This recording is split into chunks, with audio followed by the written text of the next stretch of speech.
দেশের আর্থিক অবস্থা সামলাতে চাষে নামছে এবার পাক সেনা। হ্যাঁ বন্ধুরা, অর্থনৈতিকভাবে ধুঁকতে থাকা দেশের হাল ফেরাতে এবার চাষ করতে নামছে পাকিস্তানের সেনাবাহিনী। যে হাতে তারা যুদ্ধবিরতি লঙ্ঘন করে ভারতকে লক্ষ্য করে গোলা ছোড়ে, সেই হাতে এবার জমিতে লাঙল দেবে, বীজ বপন করবে, ফসলও তুলবে। পাক মিডিয়া বলছে পাঞ্জাব এমনকি সিন্ধ প্রদেশে কর্পোরেট ফার্মিং শুরু করেছে পাকিস্তান সেনাবাহিনী। এর জন্য সাম্প্রতিক সময়ে মেসার্স গ্রিন প্রাইভেট লিমিটেড নামে এক সংস্থার সাথে যৌথ উদ্যোগের চুক্তি করেছে পাক সেনা।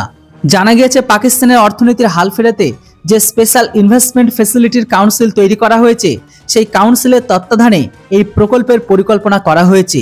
প্রকল্পের জন্য সংশ্লিষ্ট এলাকা জেলায় প্রশাসন প্রায় 52,713 একর অনুর্বর জমি চিহ্নিত করেছে।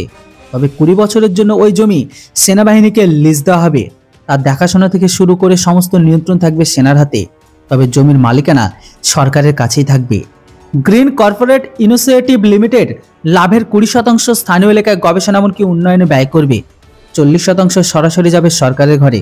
লাভের অবশিষ্ট 40% স্থানীয় পরিকাঠামো, সেচ, সৌরচালিত জল সরবরাহ প্রকল্প, স্কুল, হাসপাতালের মতো উন্নয়ন প্রকল্পে কাজে ব্যয় করা হবে।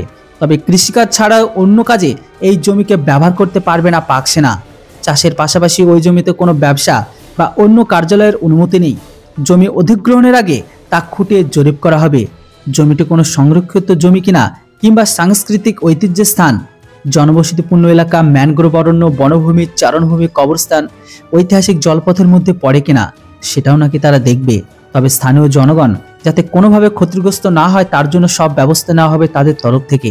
তবে এই প্রকল্পের জন্য একটি পরিচালনা বোর্ড গঠন করা হয়েছে।